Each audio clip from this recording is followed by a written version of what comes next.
Jardin Québec et Omri. Pour information ou achat de billets, premieract.ca. Dépêchez-vous, il reste presque plus de billets.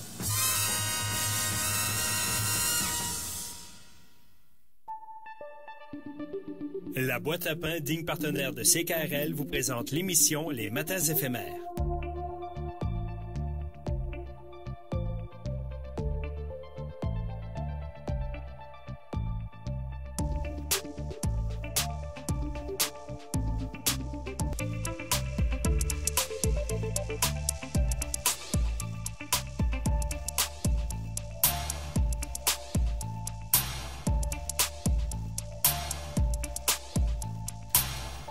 Les matins éphémères sur les ondes de CKRL 89.1. Pamela Bisson, de retour avec vous jusqu'au 17 décembre en remplacement de Caroline Stephenson.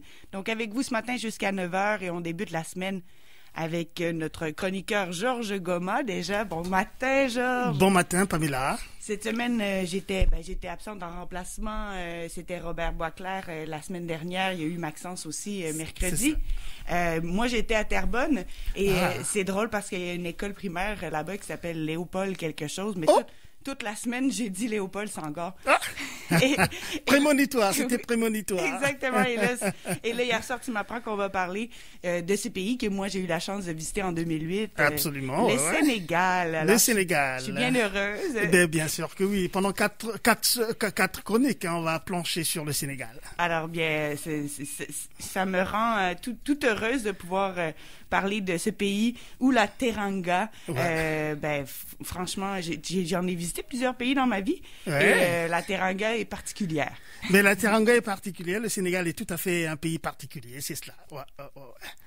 Alors, est-ce que on y va ou bien tu fais ta présentation habituelle, tu ouvres ton émission ou comment ça se fait? On va y aller, dans le vif du sujet et on reviendra sur les actualités locales un peu plus tard. Et de toute façon, on retrouve nos chroniqueurs habituels ce matin, Dr Jean Drouin avec qui on va parler de l'odorat, entre autres, la perte de l'odorat avec la COVID. On va aussi parler avec Monique Lortie et nos chroniqueurs Benoît Béchard plus tard dans l'émission. Mais allons tout de suite vers le Sénégal pour nous réchauffer puisqu'il fait -12 ce matin. Oui, il fait -12. Mais avant toute chose, Pamela, tu vas me l'autoriser. Je voudrais quand même parler d'une dame. Comme je l'ai écrit un peu dans la bande-annonce. Cette dame, c'est ma mère, tout simplement. C'est ma mère. Et la particularité et le besoin de parler d'elle, c'est que le 26 novembre, ma mère a fêté ses 90 ans.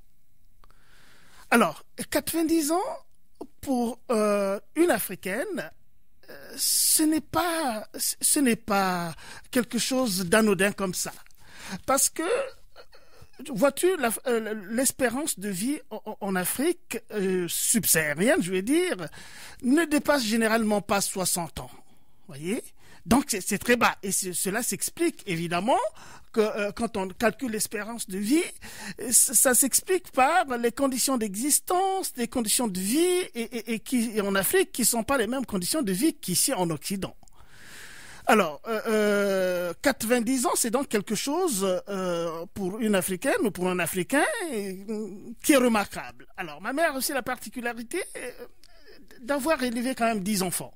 10 enfants, nous sommes 10 dans la famille. Tu vois un peu. Et ma mère a été une bonne femme au foyer, une femme très, très, très, très forte, très, très, très aimante, très pieuse en plus de cela. Alors, donc, il y a eu la fête chez moi au Congo là-bas pour célébrer, n'est-ce pas, les 90 ans de ma mère qui a eu une descendance extraordinaire. Et évoquer sa descendance aussi, c'est de constater que ma mère a été orpheline. Orpheline très, très, très tôt. Elle n'a même pas connu sa propre mère, figure-toi. Elle n'a pas connu sa propre mère et son père est décédé également quand elle était très très très jeune, donc dans les 5 ou 6 ans comme cela. Et à l'époque, évidemment, comme son père était un évangéliste, et c'est la période évidemment où l'évangélisation de l'Afrique aussi, il y avait des Suédois qui étaient dans la contrée et qui avaient construit des églises protestantes dans dans la contrée. Et finalement, vu son statut d'orpheline, ma mère a été récupérée par des Suédois. Donc, elle a été élevée par des Suédois en mission dans cette contrée du Congo-Brazzaville qui s'appelle Indo. Alors, tu comprends très bien que, et puis mon père aussi d'ailleurs, mon père qui était enseignant à l'époque, qui a eu comme élève ma mère, figure-toi, à l'époque, qui a eu comme élève ma mère, a fini par l'épouser. Et favorisé par le Suédois qui était là, évidemment. Et puis, ma foi, avec mon père, ils ont construit une grande famille, une très très grande famille. Tu vois qu'avec 10 enfants, et que les enfants fassent aussi des enfants, on se retrouve avec, et les enfants des enfants fassent aussi des enfants, on se retrouve avec une fratrie, pratiquement une fratrie. Alors donc, le samedi passé, le 26 c'était un vendredi, et ils ont attendu le samedi pour faire la grosse fête, pour que tout le monde puisse être là. Et donc, ceux qui sont amis avec moi sur Facebook ont vu les images que j'ai partagées, évidemment, de cet événement qui était vraiment un événement formidable pour ne pas le souligner. Donc, en fait, voilà, j'ai essayé de la prendre au téléphone, mais ça ne passe pas. Ça passe très, très, très difficilement. J'ai pas réussi, donc ça sert même pas qu'on tente de la prendre au téléphone parce que les communications sont très, très, très, très difficiles. Et donc, la seule chose que je vais dire à cette dame formidable, c'est tout simplement bon anniversaire maman et que que tu as encore beaucoup d'années à vivre au-dessus de 90 ans parce que ma mère aussi elle a une mémoire d'éléphant. Elle a une mémoire d'éléphant à cet âge-là. Elle est très très très saine d'esprit. Elle est saine physiquement puisqu'elle passe son temps à voyager, aller voir ses enfants, ses petits-enfants, ses arrière-petits-enfants. Et puis elle est active. Seulement, ce sont ces plats qui nous ont bercé notre enfance qui me manquent personnellement. Parce que figure-toi que du Québec au Congo-Brazzaville, pour aller manger les plats de maman, alors il faut se lever tôt. Donc voilà, je tenais, n'est-ce pas, à faire ce petit hommage à ma mère. Très joyeux anniversaire à votre mère Henriette. Voilà, c'est cela. Elle est à quel endroit aujourd'hui et toujours là? Elle est au Congo, oui, donc en République du Congo, à Sibiti. Sibiti, c'est le chef-lieu de la région de la Lekumu.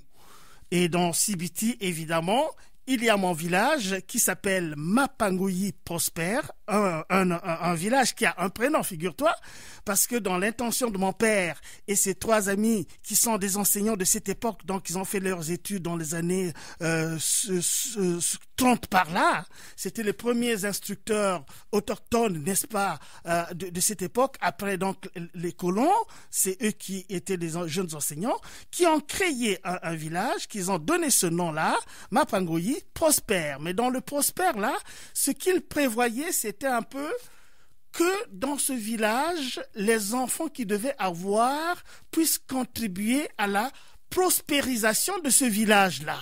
Parce qu'ils étaient pratiquement les premiers à construire aussi des maisons en dur. Parce que généralement, c'était des maisons en planchette qu'on construisait là-bas. Mais ils ont construit des villas. C'est les premiers à construire des villas. Et puis les 3 aussi, ils avaient, en étant enseignants, ils avaient construit, on leur avait donné de l'espace pour faire du verger, tout pour faire l'élevage des vaches autour. Et donc, c'était quand même assez caractéristique, ce petit village-là.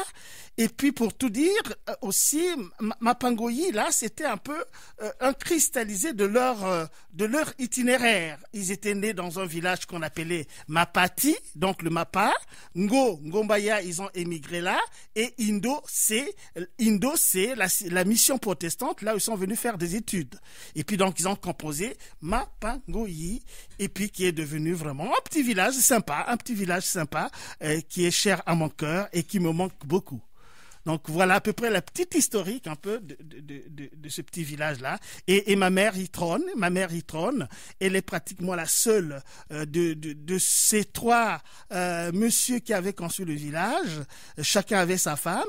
Et bien ma mère est restée la seule. Donc là, la matriarque finalement de ce village-là, puisque les 5 autres sont décédés. Mon père est décédé depuis 2003. Et puis les 2 autres également sont décédés avec leur femme. Donc ma mère est la gardienne du temple, comme on le dit souvent. Et ça, c'est pour moi, c'est un grand bonheur, surtout de l'avoir à cet âge-là, 90 ans, une Africaine, être aussi sharp, et puis une belle femme, soit dit en passant aussi. Très, très belle femme. Avec une mémoire d'éléphant. Avec une mémoire d'éléphant. Et ça, c'est intéressant. Quand on porte l'histoire de la famille, mais aussi du village, probablement. Absolument. Je pense qu'on pourrait, pour faire une transition vers le Sénégal, écouter un morceau de Youssou N'Dour. Ah oui, absolument. L'icône de la musique sénégalaise et africaine, soit dit en passant. Le Mbala. Le Mbalax, voilà. Ah oui, on prononce le X? Je croyais que...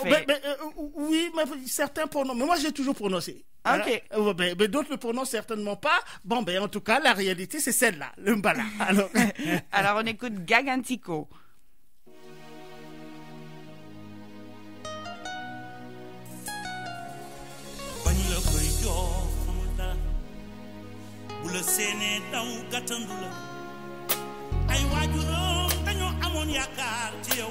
jamonoy doom jafe-jafe am seytaane ñu bu ko dóor bu ko saaga bu ko xas bu ko wax lu ñaaw delloon sa xel te ginnaaw te mu ñëw ko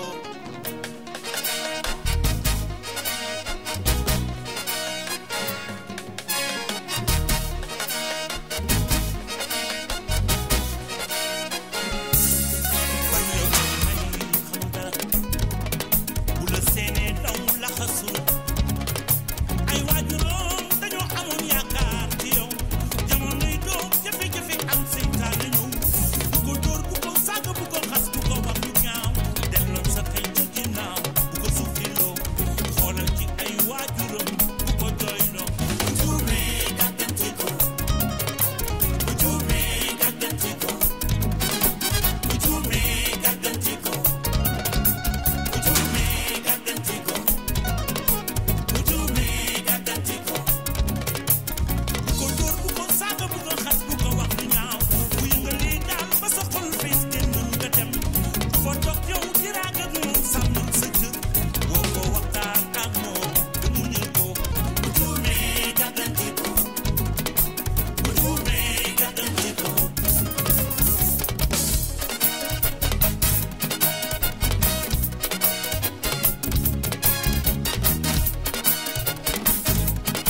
Les matins éphémères sur les ondes de CKRL 89.1. Pamela Bisson avec vous jusqu'à 9h et de retour à la barre des matins éphémères jusqu'au 17 décembre prochain.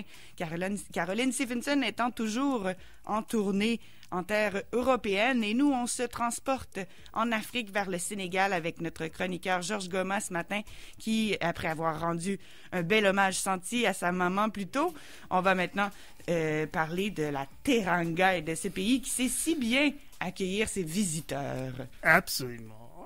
Alors, oui, Pamela. Et ça sera une série de 4 chroniques. On va faire 4 chroniques là-dessus. On va juste commencer. On va juste commencer, on va faire déblayer juste une petite introduction autour du Sénégal.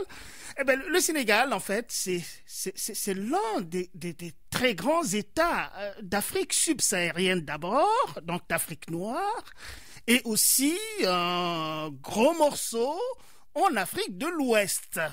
Et quand on regarde l'histoire de l'Afrique, généralement, il y a 2 pays, et l'autre pays, on aura le temps de revenir là-dessus, qui a pour l'instant des soubresauts politiques, mais je vais parler de la Côte d'Ivoire.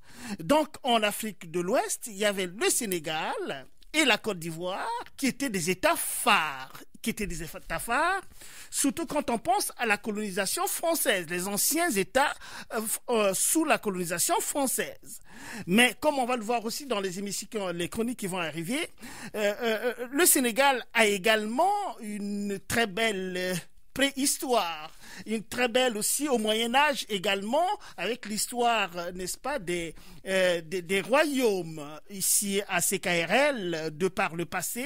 Nous avons eu beaucoup de chroniques sur l'Afrique au Moyen-Âge. Quand on parle du Moyen-Âge, souvent on voit un peu l'Europe et le pourtour méditerranéen. Hein, c'est là où un peu c'est inscrit un peu l'histoire du Moyen-Âge, la Rome antique. Bon, ça c'est l'Antiquité, en plus le Moyen-Âge. Mais parler du Moyen-Âge en Afrique, les gens se disent, mais qu'est-ce qu'on peut bien savoir? Mais on sait beaucoup de choses sur le Moyen-Âge africain.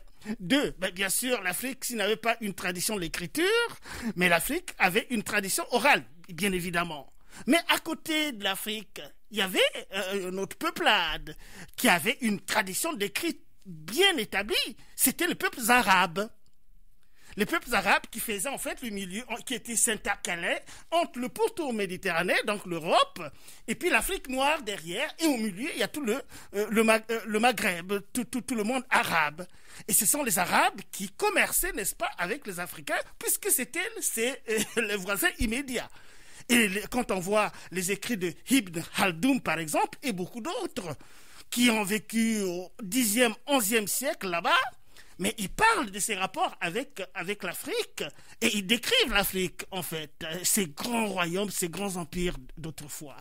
Et donc, le Sénégal est francophone, mais il y a de nombreux dialectes. Ah, il y a de nombreux, absolument. Mais le français, c'est la langue officielle, si vous voulez. C'est la langue officielle. Mais le Sénégal, comme beaucoup d'autres pays. Oui, c'est par contre, les gens, moi, que j'ai rencontrés qui n'allaient pas à l'école, parlaient pas français. Ah! C'est vrai que il faut quand même, tu fais bien de le souligner, Pamela, parce que il y a un problème d'illettrisme aussi au Sénégal. Hein. Il y a beaucoup de personnes, évidemment, qui vont pas à l'école. Ça, il faut le dire. Autant on peut reconnaître qu'au Sénégal, il y a beaucoup d'intellectuels. Déjà, le premier président Senghor, c'est la figure emblématique quand même aussi de la littérature africaine en tant que telle, parce qu'il était un poète, un écrivain, et le premier Africain à être admis à l'Académie française. Alors ça, c'est pas peu de choses. Ça, c'est le président Sédar Senghor. Alors donc, avant de venir, en fait, ce que je vais dire un peu quand j'évoque le Moyen-Âge, c'est aussi de dire que le royaume du Jolof, j'étais au Sénégal, t'as compris qu'il parle le Wolof là-bas, le Wolof. Mais là, c'est le Jolof, D-J-O-L-O-F. Et ça, c'était un des royaumes de là où se trouve le Sénégal en ce moment, mais qui n'avait pas la même importance que les autres royaumes de l'époque. On connaît très bien les empires d'ailleurs, l'empire du Ghana, l'empire du Mali et l'empire du Shanghai. Ça, c'était des grands empires reconnus, et que les royaumes du Sénégal étaient plutôt des royaumes vassaux, hein, esclaves des autres grands royaumes, empires que je viens de citer là. Donc sur le plan historique, c'est toujours bien de le situer là. On aura peut-être le temps de revenir là-dessus avec nos invités. C'est passionnant de connaître un peu cette histoire-là. Bon, maintenant, le Sénégal, bien évidemment, aujourd'hui, venons au Sénégal d'aujourd'hui. Ben, le Sénégal, c'est donc cet État de l'Afrique de l'Ouest qui est membre des de plusieurs organisations politiques également, à commencer par la CEDEAO, la Communauté économique des États de l'Afrique de l'Ouest, qui est une grande organisation économique, monétaire et ainsi de suite. Le Sénégal est parmi, n'est-ce pas, les grands pays qui animent cette organisation. Le Sénégal est également membre naturellement de l'Union africaine, cela va sans dire. Le Sénégal est aussi membre des pays sahélo-sahéliens, le Sahel, donc dans le désert, et beaucoup d'autres organisations aussi. Donc il faut compter avec le Sénégal chaque fois qu'il a des enjeux centraux au niveau de l'Afrique. Alors, qu'est-ce qu'on pourrait dire encore? C'est un pays comme tous les autres. Les pays anciennement sous la colonisation française ont pris leur indépendance à partir des années 60. Pratiquement, la plupart, c'est les années 60. Très peu après, parce que quand même, il faut comprendre que les mouvements de la décolonisation, ce sont des événements historiques comme ça qui balaient pendant un temps à la faveur d'un certain nombre de circonstances, parce que les indépendances, la période de la décolonisation, Pamela, il faut le savoir quand même que c'est un certain nombre de circonstances historiques qui ont poussé la France et le Royaume-Uni d'ailleurs à aller vers les indépendances. Et notamment, on cite souvent ce qui s'est passé en Inde. En Inde, les Anglais ont eu maille à partir en Inde avec l'indépendance de l'Inde, avec Gandhi, on le sait très bien. Et puis, ce mouvement-là balayait un peu les choses comme ça. Et puis, en Afrique aussi, était saisi par ces mouvements de décolonisation. Et déjà, Charles de Gaulle, évidemment, le premier président au pouvoir en 58 et qui a mis en place la 5e République en France, il a certainement eu peur un peu de ces mouvements-là, que les mouvements de décolonisation se fassent mal. Et puis la France aussi avait maille à partir avec l'Algérie. On a entendu parler de la guerre d'Algérie. C'était très, très, très, très dur, où la France ne voulait pas accepter que c'est vraiment une guerre de libération avec le FLN, le Front de libération nationale en Algérie. La France a mis ça sur le compte des émeutes, tout simplement des émeutes, alors que c'était une vraie guerre d'indépendance qui s'est terminée en 1962 avec les accords d'Évian. Alors donc, De Gaulle, en voyant un peu tous ces mouvements-là, il s'est dit, mais écoute, si ça se répand dans toute l'Afrique et que finalement les indépendances qui deviennent quelque chose de prévisible, c'est un mouvement qui est lancé, mieux vaut que je leur cède l'indépendance en tant que tel. Et c'est pourquoi le fameux discours de Gaulle, quand il dit je vous ai compris. Mais attention, Pamela, quand il dit ça, je vous ai compris, les indépendances qui ont été données, on peut s'interroger, là c'est un autre sujet, qui c'était vraiment des vraies indépendances, parce que la France a mis en place aussi ce qu'il appelait la communauté. Que d'accord, je vais vous laisser, vous allez vous organiser vous-même, mais sachez que ce serait bien quand même que nous ayons la communauté, et que dans cette communauté, il y aurait la France et ses anciennes colonies françaises devenues indépendantes. Et quand on parle de la stratégie dans cette approche-là, c'était que dans la communauté, la France allait continuer à exercer son indépendance, parce que l'Afrique, c'était la source d'approvisionnement en matières premières et tout ce dont la métropole avait besoin. Et dans cette communauté, beaucoup d'États, la plupart des États africains ont accepté, y compris le Sénégal, mais le seul pays à avoir refusé de rentrer dans la communauté et qui l'a dit ouvertement, c'est le président Sékou Touré de la Guinée, qui a dit que non, écoutez, non, nous ne rentrons pas là dans la communauté. Comment il avait dit ça? Nous préférons la pauvreté dans la dignité et que l'esclavage dans la richesse. Un truc comme ça. Et ça avait énervé le général de Gaulle. Et évidemment, les rapports entre la France et la Guinée à l'époque sont restés très, très tendus. Mais avec le Sénégal, puisque c'est du Sénégal dont il s'agit, mais avec le Sénégal, ça a bien roulé. Parce que Léopold Sédar Senghor, le tout premier président du pays, il était d'abord ministre français avant de devenir le président du Sénégal. Ça, c'est quand même quelque chose d'important pour ne pas le signaler. Il y avait des bonnes relations, donc. Oui, il y avait des bonnes relations avec la France, beaucoup plus de meilleures relations que son voisin juste à côté, la Côte d'Ivoire, n'avait avec la France.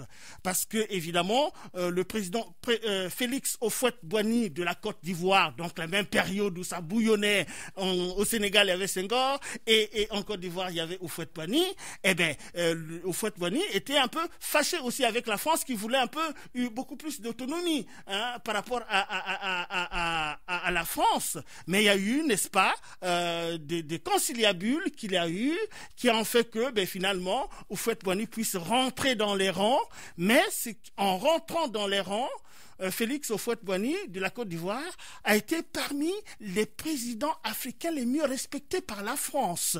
Et qu'à l'époque, évidemment, la Côte d'Ivoire, c'était la vitrine même de la France en Afrique, parce que c'était un pays de grande prospérité pendant tout le temps que Félix Houphouët-Boigny est resté au pouvoir. Mais au Sénégal, il y avait une stabilité. Et c'est là aussi peut-être l'occasion de dire que, dans la mémoire collective, le Sénégal est toujours considéré comme un modèle de démocratie. Voilà, un modèle de démocratie. Et ça m'amène aussi à cet artiste qui vient du Sénégal, qui est connu internationalement, Akon. Ah oui. Akon et son projet oui, on pourra en reparler dans les prochaines chroniques. Voilà. Mais ça aussi, je trouve ça intéressant à étudier ou plutôt à analyser. Absolument. C'est cet artiste qui a su se faire reconnaître mondialement et qui là décide d'aller créer une ville avec des règles utopiques, une ville utopique finalement. Oui, mais des villes utopiques comme ça existait aussi. En Europe, les utopistes ont été de beaucoup de choses dans les développements qu'on voit aujourd'hui en Europe, les phalanstères de Fournier, ça c'était la vision utopique à l'époque où les gens ont imaginé des villes idéales. Ou comme Brasilia au Brésil. Ou Brasilia aussi, et c'est toujours bien d'avoir cette projection. Là, tu me donnes une bonne idée là. Il faudra qu'on bâtisse bien une chronique autour de ça là, évidemment, pour qu'on aille toucher du doigt où est-ce qu'il en est avec ce projet-là, qu'est-ce qui a été réalisé, et puis voir aussi quelles sont les critiques aussi qui sont faites là-dessus, parce qu'il faut quand même... Il y en a, oui. Il y en a, voilà. Mais ça, c'est génial. Ça. Et Georges, avant de te laisser partir, j'aimerais savoir comment tu réagis face aux événements de la fin de semaine par rapport au profilage racial ici à Québec. Écoute, j'ai eu le corps, j'ai vu ces images, j'ai eu le cœur en souffrance. J'ai eu le corps en souffrance parce que moi, cette réalité du profilage racial, cette réalité du racisme finalement, dont on en parle avec des pincettes. Quand on touche à cette réalité-là, il faut y aller tout mollo parce que, évidemment, on voit très bien le gouvernement de M. Legault, par exemple, qui reconnaît pas qu'il y a un racisme systémique, alors que des chercheurs, des gens qui ont fait des études et des témoignages disent que le racisme systématique existe bel et bien.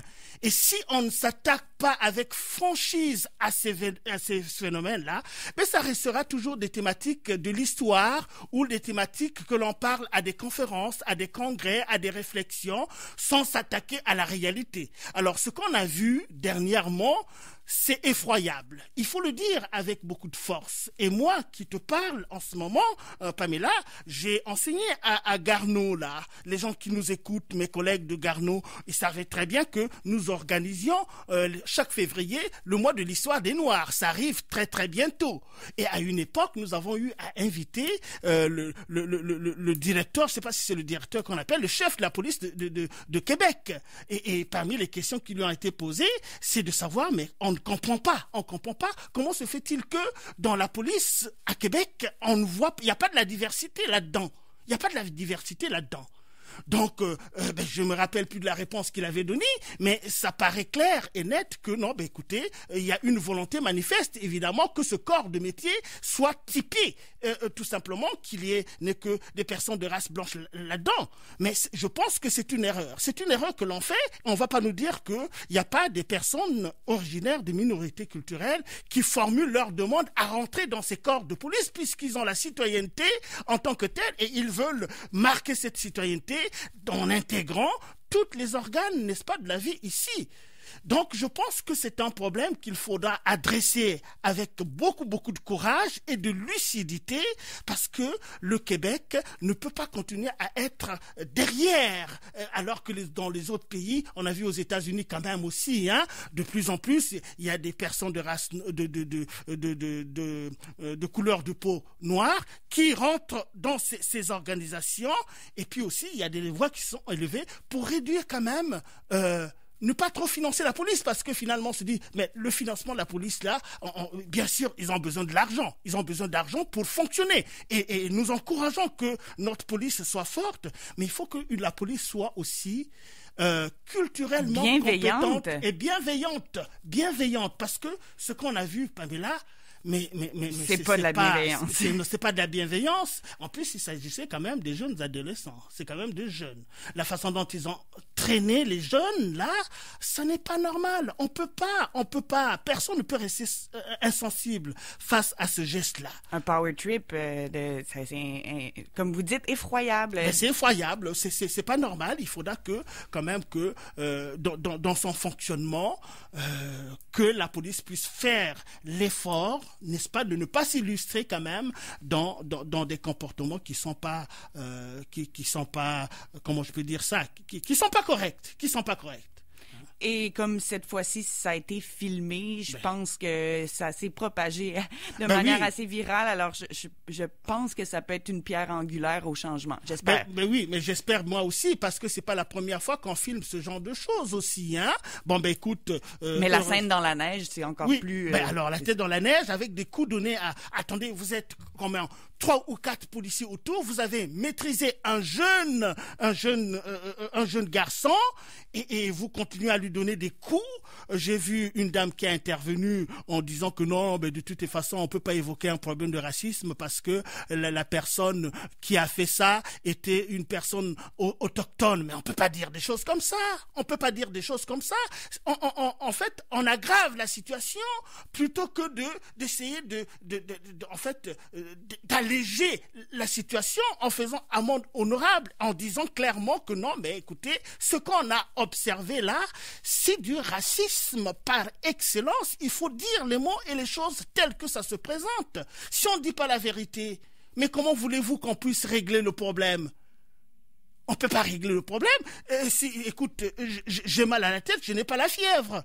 Alors, si j'ai mal à la tête et qu'on me soigne sur la fièvre, cela ne peut pas marcher. Donc, il faut nommer les choses et chercher comment, évidemment, on peut essayer de réduire la portée de la chose. On peut pas éradiquer le racisme, ça n'est pas possible. Ce n'est même pas le but.